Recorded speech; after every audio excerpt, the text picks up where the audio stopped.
"Get out of my house, Tyler." Never in my life did I think I'd say those words to my own son. But there he stood in my living room, dressed in an expensive suit, while my husband's body hadn't even been cold for 4 hours. This was the same son who walked away from me 15 years ago, back when I had nothing. Now, suddenly, he was back. And the timing. Let's just say it wasn't a coincidence. Something happened at that funeral. Something that changed everything between us forever. And what Tyler didn't know, my husband was a far smarter man than he ever gave him credit for. When Tyler walked into that lawyer's office 3 days later, he was sure he had it all figured out, every legal loophole, every angle, to get exactly what he wanted. He was dead wrong. What happened in that room? Even now, I can hardly believe it myself. But I'll tell you this, when we walked out, only one of us was smiling. And it wasn't Tyler. My name is Gloria. And this is the story of how everything I thought I knew about family, loyalty, and justice got turned upside down.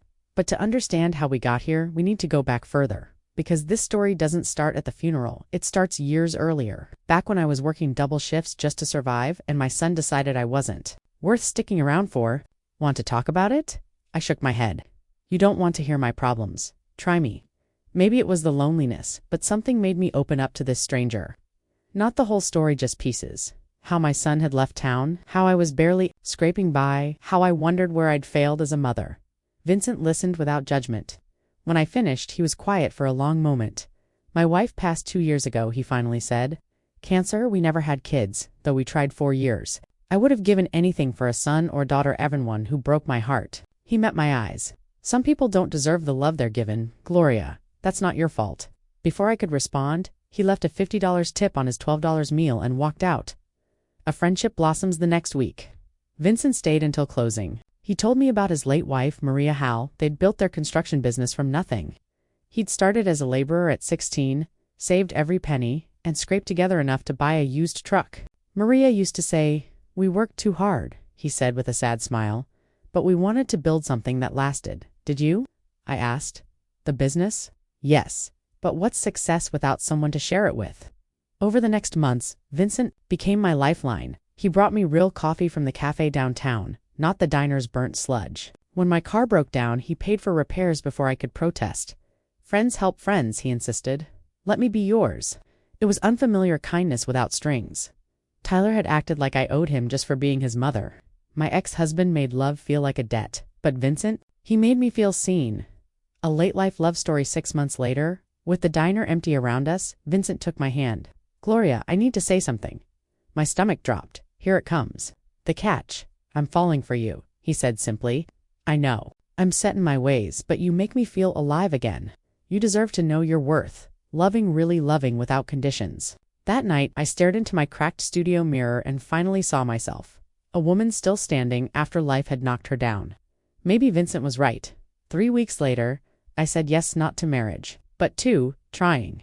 A new chapter. Our first date was at Romano's, the upscale Italian place downtown. I wore my only interview dress, certain I'd stick out. You look beautiful, Vincent said. For once, I believed it over candlelight. He shared more how he and Maria lived in a trailer during the early years, how they'd dreamed of traveling. After retirement, cancer took her too fast, he murmured. I'm sorry, don't be. Be here with me now. That's what she'd want. Vincent courted me like I was precious. Flowers at work. Notes on my car. Picnics by the river. No pressure, no expectations, just quiet. Steady love. A home at last. When I first saw his ranch-style house outside Bakersfield, 5 acres. A pool, marble floors. I froze. This is too much. It's just a house, he said. Homes need people. He showed me Maria's overgrown garden, her untouched sewing room, photos of their 43-year marriage. I'm not replacing her, I said. And I'm not replacing Tyler, he replied. We both loved people who couldn't love us back the way we deserved. That doesn't mean we stopped deserving love. A simple wedding. A year later, Vincent proposed at our diner booth after my shift. Marry me. Let's build something together. I have nothing to bring, I whispered. You have you. That's everything. We married at the courthouse on a Thursday. Vincent wore his best suit. I wore a blue dress we'd picked together. His lawyer and my diner boss were our only witnesses. I insisted on a prenup. Vincent refused. When I say till death, I mean everything becomes ours. A life rebuilt. Moving into his home felt surreal. The master bath was bigger than my old studio. I tiptoed around the gourmet kitchen, terrified of the appliances. Vincent was patient. He taught me to use the coffee maker, laughed when I hung my diner uniforms beside his suits, make it feel like home. I quit my second job, then the diner. For the first time, I had space to breathe, to garden, read, cook meals that didn't come on a greasy plate. Vincent introduced me to his world: charity galas, business dinners, the country club. When society women sneered, he'd squeeze my hand. "You're twice the woman they'll ever be." The best part wasn't the money or the house. It was waking up to Vincent bringing me coffee, kissing my forehead, murmuring, "Good morning, beautiful wife." For 5 years, I was the luckiest woman alive. We traveled to Italy, Ireland, Mexico, renewing our vows on a beach at sunset, just because. Sometimes I wondered about Tyler. Had his big gamble paid off? But the ache faded into pity. He'd traded a mother's love for a fantasy, while I'd found a man who treasured me. I never reached out. Neither did he. Some people only come back when they want something. Vincent's words echoed in my mind as we watched the sunset by the pool. "You've built a good life, Gloria. Don't let anyone who doesn't deserve to be in it mess that up." I should have listened. The stroke hit happened on a Tuesday morning in March. 1 minute. Vincent was grumbling about the mayor's traffic plan over breakfast. The next, he collapsed, coffee spilling across the newspaper. The paramedics said I did everything right, called 911. Stayed calm, but nothing prepares you to watch the person you love most fight for their life. Machines beeping like mechanical prayers. "The next 72 hours are critical," Dr. Patel told me. "Even if he recovers, there may be significant changes." I didn't leave Vincent's side for 3 days. I held his hand, whispered about our summer plans, our Alaskan cruise for our 6th anniversary. Nurses urged me to rest. What if he woke up and I wasn't there? On the 4th day, his eyes fluttered open. "Gloria," his voice was slurred, but his "I'm here, baby," confused. Everything's fuzzy. The damage was severe. Some days he was almost himself. Others he asked for Maria or panicked about missing a construction job that hadn't existed in decades. "This is common," Dr. Patel assured me. "Some improve with time," but Vincent didn't. The returned 2 weeks after bringing him home with round-the-clock nurses. The doorbell rang. Tyler stood on my porch, polished, confident, in a suit that cost more than my old car. "Hello, Mom." My grip tightened on the doorframe. "I heard about—" Vincent came as soon as I could. "How did you—" "I've kept tabs. Wanted to make sure you were okay." His smile was smooth. "I regret how I left. Every day for 10 years, 10 years, had it really been that long? Against every instinct, I let him in. The wolf in sheep's clothing." Tyler played the perfect son. He researched treatments, took night shifts, listened patiently to Vincent's confused stories. "He seems like a good man," Tyler said. "He is." Then came the apology, the bank statement showing $50,000 he'd repaid. The humble brag about his tech millions. "Why now?" I asked. "Because Vincent's dying. You'll need family." Something in his tone made my skin crawl, but hope clouded my judgment. My son was back. The end. Vincent passed 3 weeks later, whispering, "Don't trust," before slipping away at the funeral. Tyler was the picture of devotion, holding my hand. Charming guests. I almost believed it until I overheard him on the phone. "The will reading is Monday. My attorney will be there." When confronted, he dropped the act. "Mom, California law gives me rights as Vincent's stepson. His will didn't account for me being back in your life." The room spun. Vincent's warning echoed, "Don't trust." He would have wanted to provide for me. To Tyler's expression hardened as he leaned across the conference table. "You're not Vincent's stepson? You never even met him until 3 weeks ago?" "I'm your son, Mom," he countered smoothly. "You're Vincent's wife. That makes me his stepson under California law." My attorney confirmed it. "You hired an attorney?" "To protect our interests." Vincent was worth over $15 million. "That's serious. Money enough to take care of both of us." I stared at this polished stranger wearing my son's face. "Vincent left everything to me.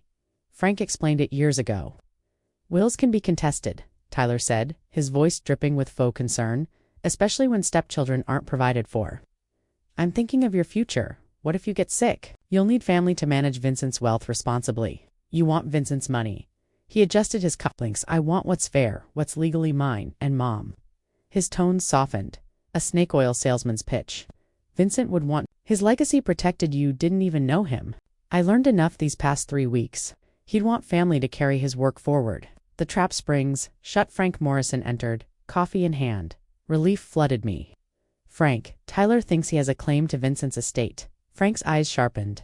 "As Vincent's stepson, we reconnected before he passed," Tyler said. "Blood is blood. Not how inheritance works, Frank said mildly. But we'll discuss this Monday at the will reading. He turned to me. Gloria, are you okay? I wasn't. The pieces clicked. Tyler's research, his sudden devotion, the way he'd asked about Vincent's investments. Mom, we're family, Tyler pressed. Like when you stole my savings and vanished for 10 years? I was young. Now I'm ensuring we're both taken care of. Frank stepped between us. Tyler, I suggest you leave until Monday. This is my mother's house, Gloria's house, Frank corrected. Her decision? I looked at my son, really looked tanned. Saw the predator beneath the suit. Get out. Tyler's mask cracked. This isn't over. Vincent's final gift Monday arrived. Tyler swaggered in with a shark-like attorney, but Frank was ready. Before we begin, Frank said, let's address Tyler's stepson claim. He opened a folder. Vincent amended his will 1 week before passing. The room froze as Frank read. Regarding Tyler Martinez, though, he presents as reformed. His motives are clear. He's researched my assets called attorneys and is here for financial gain, not family. Therefore, 1. Tyler is explicitly disinhered.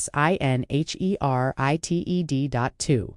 Any legal challenge triggers an immediate $16 million transfer to the Bakersfield Community College Foundation. Tyler shot up. Vincent was senile. Frank clicked his laptop. Tyler's voice filled the room. A recorded call from Vincent's house once the old man's gone. I'll claim stepson rights. Mom's too emotional to fight me. Tyler's attorney packed up. I'm withdrawing. Vincent's final words to me sealed it. Gloria, you deserve unconditional love. Oh, nothing to those who can't give it. Epilogue. A life rebuilt. 6 months. Later, I stood at Bakersfield College, awarding the first Vincent and Maria Romano scholarships to hardworking students. A girl named Isabella thanked me, eyes bright. This changes everything. Build something good, I told her. I kept Vincent's house but donated the excess. Drive his pickup, 10 Maria's Garden. Volunteer at the college? Am I lonely? No. Vincent's love surrounds me. Tyler taught me blood isn't bond. Vincent taught me my worth. The best revenge? A life so full, their absence is a gift.